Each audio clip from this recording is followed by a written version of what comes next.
This episode is about people who experienced strange things that could not be explained. Someone on Reddit asked, "What is the creepiest thing that's happened to you personally that made you question reality?" And here are the answers. I'm curious if anyone else has had this happen. Years ago, my then wife and I would run into the same woman everywhere we went. And I mean everywhere we went.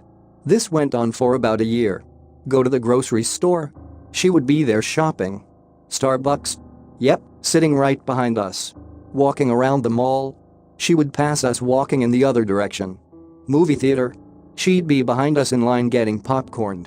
The creepiest encounter was while driving on the freeway. My wife looked at the car next to us and screamed. Yep, it was her. She was always alone, never talked to us, and always made eye contact. She had a very unique appearance. She was very tall, very thin, and had very tight skin on her face. It was so unusual that we joked that we were being studied by an alien. It was some serious glitch in the Matrix stuff. It was years ago, when I was about 17. I had gotten home from school and wasn't feeling well, so I spent the rest of the day just laying on the couch. By about 8 p.m., I was feeling even worse and decided I should just try to sleep whatever it is off, so I go to my room and get in bed and pass out pretty quickly. I don't know how long I was asleep, but I suddenly woke up in my pitch-black bedroom, and all I could think was, I'm going to die right now. My body was so weak, the room was spinning, and my body felt like it was on fire. I look over to the edge of my bed, and sitting on the edge is my grandmother, who died just a few months ago. She pats my arm and says, "It's going to be okay. Just call for your dad. Try it. Call for your dad." So I start calling for him, and it felt like an eternity, but he finally burst through my door and asks what's wrong. I look over, and my grandmother is gone. After that, he gets me up and takes me to the ER, where I have a fever of 106 degrees, which explains a lot. I had to get a ton of fluids and a shot in my hip, but I eventually felt okay-ish. Her being there felt so real. It was so weird. I know logically she wasn't, but it felt so real. That sort of messed with me a little. I loved her dearly, and her death was very sudden. We kept her ashes in a nice urn in the house under a painting she had done herself. When I got home and passed by, I said thanks to her. I know it was the fever melting my brain and maybe some sleep paralysis, but it still made me question the afterlife and those sorts of things. I've told this before, but about 7 years ago I was at my mom's house. I live next door, and this white car pulls into the driveway.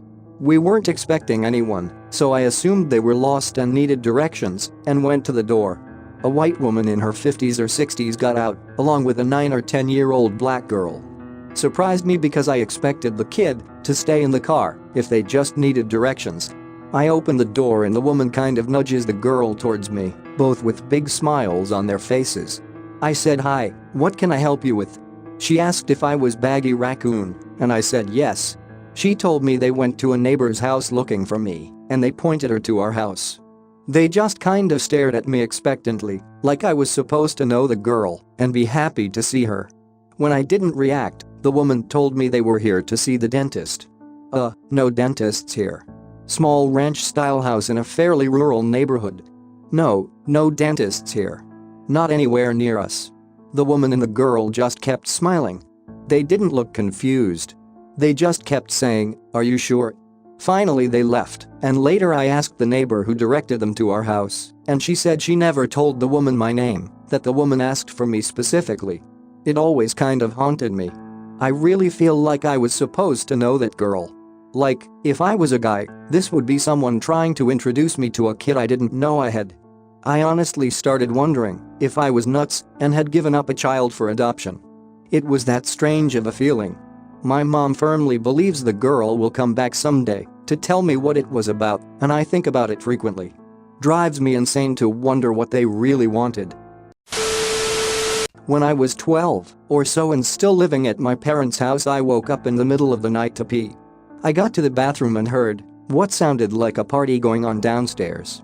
Laughter, music, the sound of glasses being knocked together for a toast, the whole shebang. I thought it was weird that my parents had friends over so late and hadn't told me, but I decided to go and see who was there. Opened the door to the kitchen, and the entire downstairs was completely dark and silent, not even a TV on. I was thoroughly confused, but the strangeness of the situation didn't really register, so I never told anyone. Years and years later I mentioned this to my dad, and he said he had heard them too. Turns out there used to be a small public bar in their home, which is over 150 years old. I guess some of the patrons decided to hang out for eternity. My cat hated me for the first 7 years we had him. He was a feral that was tamed by my wife and only accepted affection from her. My wife assured me that this was common for ferals. Then one day he suddenly warmed up to me and wanted me to pet him. We've been best friends ever since. This was approximately 4 years ago, about the time that my wife's brain cancer was becoming aggressive. Even before we were aware of it. She died 2 years ago. It's like he knew it was just going to be the two of us one day. I burnt about 10 filing cabinets full of papers for my high school friend's dad for less than minimum wage back in 2004. Literally millions of lines of words, maybe even a million pages or close, just tossing them into a barrel burning. After a few hours I victoriously tossed in the last folder, a little sprite of flame shoots out, and a singed fortune cookie-looking piece of paper floats to the ground in front of me with the words only. What burns does not return. I still don't know what the hell. The probability just is astronomical. Not me but my grandfather. My grandfather had been in WW2 and told us about when himself and a few other soldiers had been separated from his unit and were trying to get to Normandy. They had gone through a clearing in a wooded area but had to drop when they heard something approaching. They were on their bellies in low grass when they saw 20 or 30 German soldiers running across the clearing, clearly in a state of panic. Then they just froze in mid-step. He said they resembled statues and that some weren't even touching the ground and that there was no noise whatsoever. Even the birds had gone silent. After a few seconds came a loud noise like metal scraping on concrete, and the frozen soldiers started to become blurry to the point at which they vanished without a trace. This had been reported by all of the soldiers that were present, and all were called to the War Office London after their return to the UK, where they were pressed on what they saw over the period of a few days and were taken back to the same spot in France shortly after the war had ended. Surprisingly, when they got there were other men sharing the same accommodation who reported similar occurrences in the exact same area. They were all taken to the woods and had to describe where and how the events took place. My granddad said that the entire area was guarded heavily and that part of the ground was heavily excavated.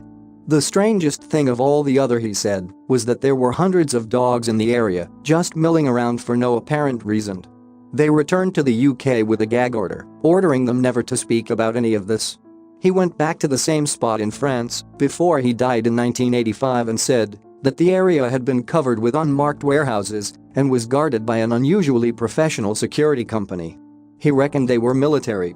I've tried to find out more about this but can't find any records of it, but I do remember one of the guys who he was with the day. He used to come and visit sometimes and referred to the place as the Splintered Woods.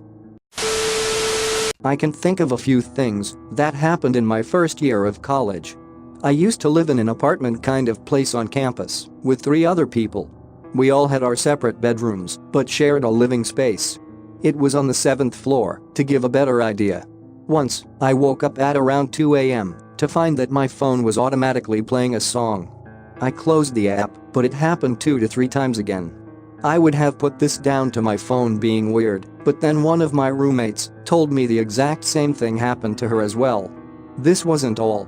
A few days later, I woke up to a beeping sound coming from my phone, and when I checked, it was apparently a sound recording. The duration showed as 0.00 though, which meant that it shouldn't technically play at all. I deleted it immediately. Another time, my roommate and I were watching a movie and had stayed up till 3. It ended and she went to sleep. After a few minutes, she burst into my room and asked me what I was doing.